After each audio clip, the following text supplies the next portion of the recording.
Alrighty team, it is package day, which means we have another notebook to unbox and review. This one in particular comes from Notebook Therapy, and without further ado, let's jump into it. You can see along with the notebook, they also sent me some stencils and the Vintage Rose collection. We're going to start by looking at the notebook and then have a look at these extras. As always, we have the disclaimer that I obviously have my own preferences when it comes to notebooks and planners, but what I more so care about in this video is this journal right for you? We're going to take an in-depth look at this one so that you can make informed decisions. Starting first with the information on their website, you can grab these notebooks over at notebooktherapy.com. They have a really cool range of different notebook cover options in terms of material and color and just general design. The one in particular that they have sent me is the Vintage Rose Antique Blue Limited Edition Bullet Journal. They have a couple of different size options for this one, including the original size, which is their original size, the A5 and the B5. And they also specify how many pages each of these options comes with. In terms of the notebook features, they tell us that it has 160 GSM ultra thick bright white paper with a 5mm distance light grey dot grid. It specifies a 180 degree flat lay design, handcrafted linen cover with 2 bookmarks and an elastic closure band. It gives us some more information about the sizing of those different sizes, so we'll be able to tell which one we have based on these millimeter measurements. It tells us that the gift box is eco-friendly, it has back pocket storage with a unique rose paper clip, so something to watch out for, and it is 100% vegan and cruelty-free. At the bottom of the website, you can specify which currency you want any prices to be listed in, and our A5 notebook comes in at $30.98 US. Something cool to note though is that they do also have free worldwide tracked shipping on all orders over $40 US. So this could be a good option for you if the price of shipping is deterring you from other notebook companies. Another thing worth noting is that you can use my code JashiiCorrin10 for 10% off your order if you'd like to, because we love savings. As they said on the website, the notebook does come in this super cute box, and they do say that it is eco-friendly, so I'm expecting I'll be able to recycle this one. But it's got the Notebook Therapy logo and these little stars which are hanging from the top here, which is very cute. Inside the box, we have it wrapped in a light paper, quite thin, and then we've got the notebook itself. Starting with our structural features, our first one is dimensions, and our A5 notebook is 14.5 centimeters across by approximately 21 centimeters down and roughly 2.4 centimeters deep. We have a very pretty antique blue linen cover with little rose design on the front, and as you probably saw, we also have some spine decoration here, which is very cute. On the back, we also have that same kind of swirl, and we've also got the Notebook Therapy typed logo. While the website says that this is a gold foil, I would argue that it looks a lot more like a silver, but it is still super pretty all the same. As mentioned, they also have a bunch of other cover options at Notebook Therapy, including vegan leather, some soft velvet kind of options, and all of those come in a range of colours. For other structural features, we don't have a pen loop, and we don't have any gilded edges, but the paper does sit nicely away from the edge of the cover, so it's going to be well protected. You can see that we do certainly have an elastic closure. The elastic has a good amount of stretch, not too stretchy, not too tight. And if we open up to the back cover, you can see we do have a pocket. This elastic sits fairly well against that cover, which means while you're working in the notebook, it's not going to be getting in the way. For the back pocket, this one is definitely present, and we need to check in here because, as promised, we do have a little paper clip. This paperclip certainly is gold, and you can see it has that little rose design, which is very cute. You can just clip that over like so. Very pretty. For the pocket itself though, you can see this comes nice and close to the spine edge of the notebook. And in terms of dimensions, we have 12.9 centimeters across by roughly 19.8 centimeters down. That one opens a good amount of distance, but you're not going to be storing anything too thick in this back pocket. If we flip to the middle, you can see we do have some bookmarks, 2 of those, and these are in a coffee cream kind of color. It's quite pretty, it matches the vintage vibe quite nicely, and you can see that this is indeed long enough to actually be used as a bookmark, so sticks out the bottom of the notebook well. If we open back into the middle though, and give the page a little bit of training, you can see it does indeed lie flat. It's not trying to close itself like some books do.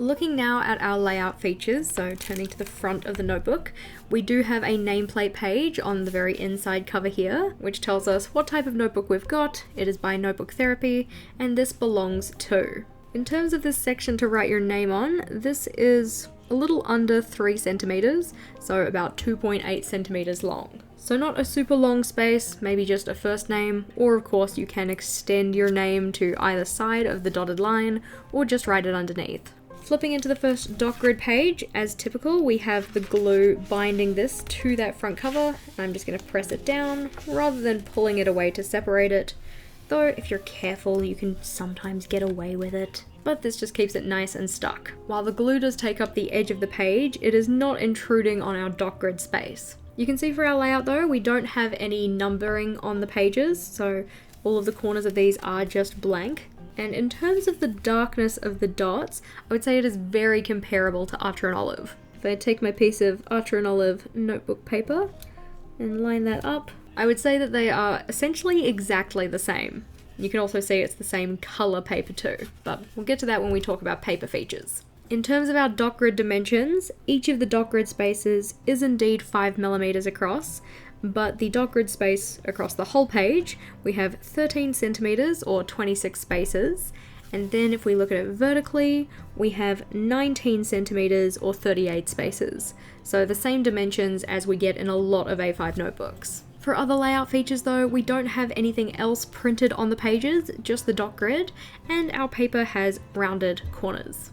Thinking about our paper features though, as said, we do have 176 pages in this notebook, so 16 extra compared to our 160 page counterparts. In terms of paper weight, we are dealing with 160 GSM, and as said before, this is bright white paper, so the same color as the Archer and Olive. In terms of the smoothness of the paper, it has a slight tooth to it. Again, very similar to an Archer and Olive, if not exactly the same. And I would argue that the paper is not coated. It doesn't feel ultra smooth like coated papers typically do. What we want to do now though is a pen test. So if we flip to the back, we are going to work on this page here so that we can flip back and see what it looks like on the back side, but also so that we can flip this way and see if we get any shadowing. As we typically like to do for our pen tests, we are trying a huge range of pens, mainly in black because it's the darkest color, so it's the most likely to show through if it's going to bleed or ghost. For any of the pens that would typically be used for coloring in, we're going to do some multiple passes of those. So working from left to right, we have 1, 2, 3, and then 4 passes over. For the Zig Clean Color dot marker, we're also going to be having a variety of the dot sizes, so applying different amounts of pressure to achieve those, with the least pressure being on the left and the most pressure being on the right. At the bottom of the page, we also of course are going to be doing our smudge testing, so looking to see how one of our pens and the Zig Clean Color dot marker holds up to getting passed over either after 1 second from writing, 5 seconds, 10 seconds, or 20 seconds. I also finished up by testing out some watercolors. I'm not a watercolor artist, but I know that people do like to watercolor in their journals. So I tried a couple of different techniques for putting paint on the paper, whether that be going in with the paint on dry paper or wetting the page first. In all instances, I didn't apply too much water though, because as said, this is uncoated paper, so it's going to pretty readily absorb any waterlogged paint that you put onto the page. Now as those paints are dry though, so flipping this way first, we don't have any shadowing. This is 160 GSM paper. I wasn't really expecting anything else. Realistically, we can't see anything through that. So if we have a look on the other side of this one though, as expected, we did have some bleed through on the Sharpie and the paint liner because they are both alcohol based. We also had some slight ghosting on the multiple pass-throughs of the Charon marker because the Charon marker is quite juicy. And there is some slight ghosting on the Uniball Air Micro because again, that one is quite an inky pen. If we flip back to have a look at our smudge test, the pen that I tested for the smudge test today was the Zebra Sarasa Clip, and it smudged in every instance. Notably, the 20-second was considerably less, but there was still some slight smudging, so I also tried with 10 seconds on the Micron pen, and that one did not smudge. We didn't actually get any smudging on the Zig Clean Color dot marker tests though. So it may just be that because the Zebra Sarasa Clip pen is more of a kind of gel ink, that one just takes a little bit longer to dry. So you can certainly get fast drying pens on this paper. The watercolor handled fairly well.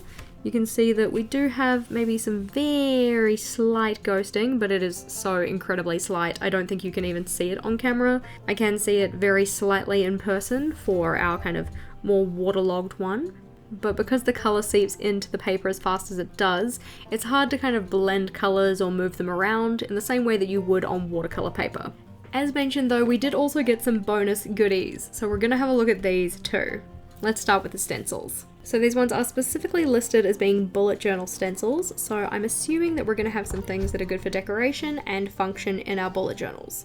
They come in their cute little box. We also get some stickers, it seems, which is pretty cute, in this kind of subdued pastel kind of color palette. So we have some colored blobs, some little flag shapes, some little tab shapes, and then some little icons of things like flowers, sun, moon, star, and some little emoji cloud type shapes. In terms of our stencils, oh, that is cute. We'll take the paper away, which could also make for good decoration in your journal.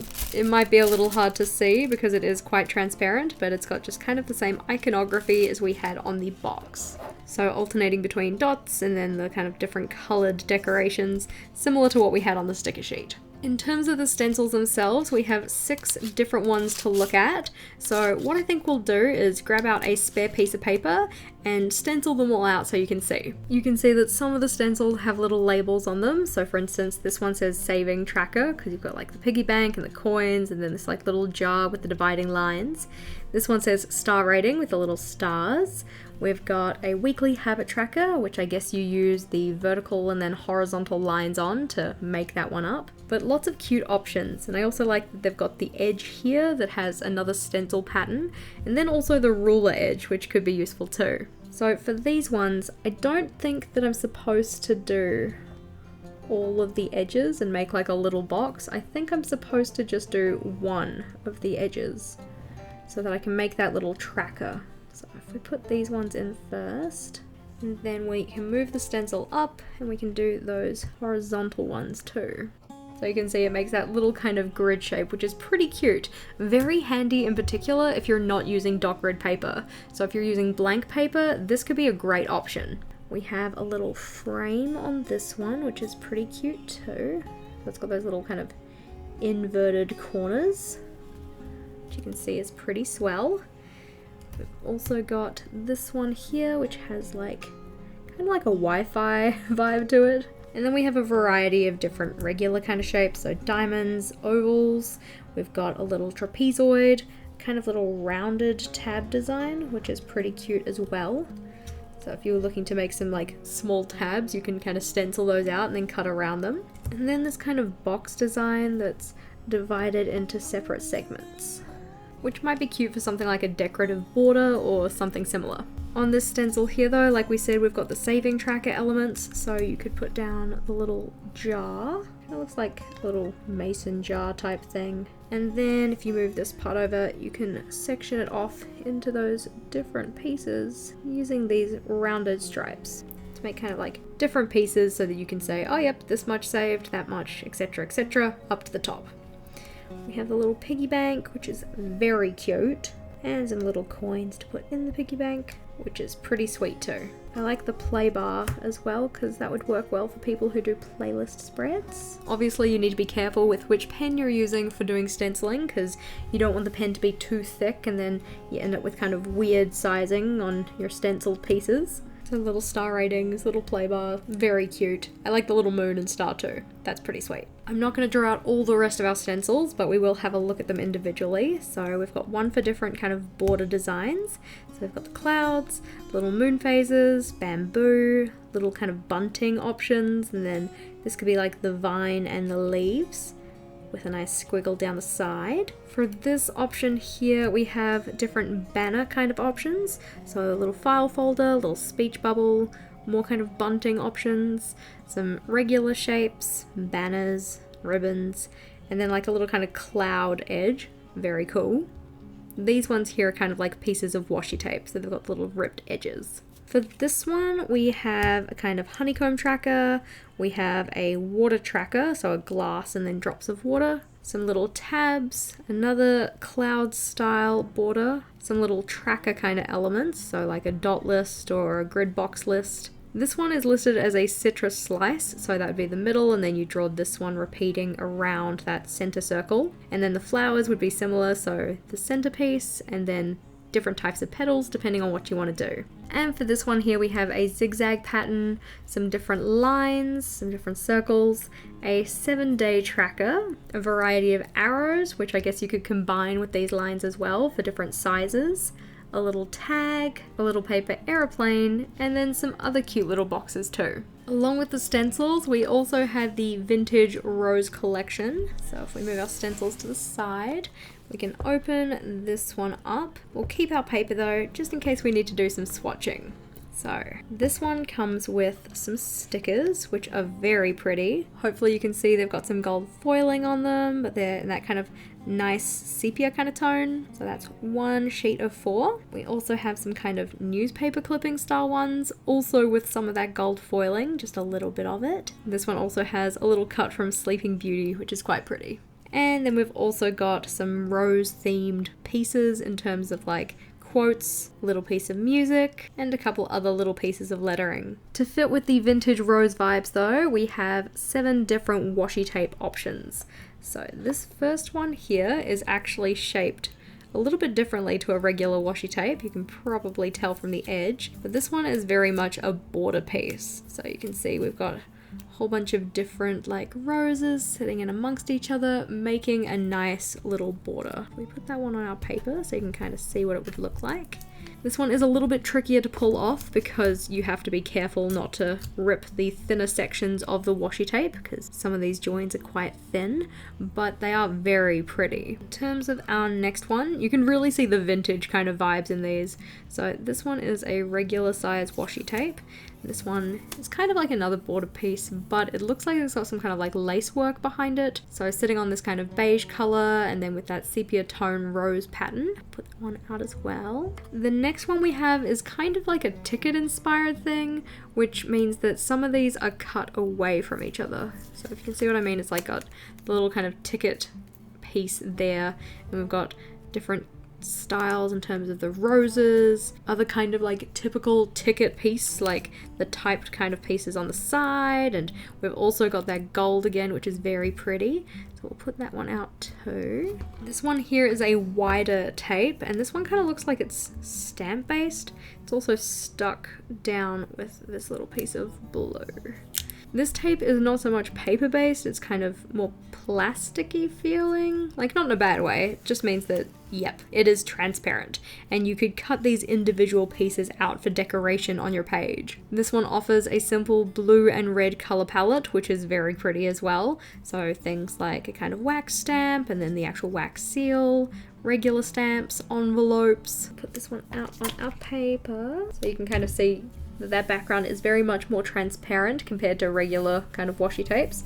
It acts more like a sticky tape, so you might have to press it down a little like I'm doing here so that you kind of don't get any air bubbles caught underneath that you can still see. I will say though, I don't think that the tapes necessarily all go together, but they are still very pretty. This one here is a set of washi stickers, and you can see they peel off individually. Very much the vintage rose type aesthetic, so it matches well with the front cover of the notebook. So you can see we've got some different kind of oval shaped ones, and then one with a kind of scalloped edge here, and then a stamp. Our next one is another regular sized washi tape. This one has some little gold bows, which are very cute, and then some little red roses. That one's very pretty. And then this tape here is a wider one, but this one has some music pieces. We've got more roses and rose petals and kind of newspaper clipping type things. And the repeat takes to about here. So that is a full repeat of that tape. As said, I don't think these tapes necessarily all go very cohesively together perfectly. I'd probably use them in combination with other elements rather than just all together. But I do think that it is a very cute collection. So with all that said, who is this journal right for? Well, if you're looking for a great option for a 160 GSM notebook with bright white pages, then this one could be for you. The bonus of there being free shipping on orders over $40 is also really tempting. And because there are no pre-printed pages outside of the nameplate page, you can do really whatever you want with this notebook. It works really well with a variety of different markers, so as long as you're not looking to use alcohol-based markers in your notebook, this is a really good option. If you wanted to grab yourself a notebook or any other kind of accessories from Notebook Therapy though, we have a link in the description box below to their website, and remember you can use code JashiiCorrin10 for 10% off your order. Another excellent notebook option, and it might be right for you. If you are still on the hunt for your perfect notebook though, we do of course have our playlist of other notebook review videos that's worth checking out. Click or tap on that one and I'll see you over there.